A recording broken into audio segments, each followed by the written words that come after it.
ইউনুস আলাইহিস সালাম নাম শুনেছেন কিনা? আমরা সবাই জানি তিনি মাছের পেটে ছিলেন। কেন ছিলেন এটা অনেকে জানি না। কেন তিনি আল্লাহ পাক কেন তাকে মাছের পেটে পরীক্ষা করলেন? কারণটা আমি বলছি, সূরা আম্বিয়া পড়ে দেখবেন। তিনি যখন দাওয়াত দিচ্ছিলেন কওমকে, কওমের অনেকেই দাওয়াতটা রিসিভ করছিল না।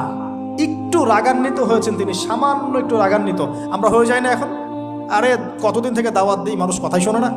তো ইউনুস আলাইহিস সালাম একটু রাগান্বিত হয়ে ব্যাকওয়ার্ডে এসেছেন। আল্লাহ রাব্বুল আলামিন ধরে ফেলেছেন, তোমাকে তো আমি এই দায়িত্ব দিয়েছি জাস্ট আমার তাওহীদ প্রচার করার জন্য। কবুল কে করলো না দেখার দরকার নাই। আল্লাহ পাক তাকে ওই পরীক্ষায় ফেলেছেন, 3 দিন 3 রাত মাছের পেটে। তখন তিনি কি দোয়া করছেন? লা ইলাহা ইল্লা আনতা সুবহানাকা ইন্নী কুনতু মিনাজ জালিমিন। আল্লাহ পাক বলছেন সূরা সফফাতের মধ্যে, তিনি যদি এই দোয়াটা না পড়তেন, লা লাবিসা ফি বাতনিহি ইলা ইয়াউমি ইউবআসুন, কিয়ামত পর্যন্ত তিনি মাছের পেটে থাকতেন। নাউজুবিল্লাহ।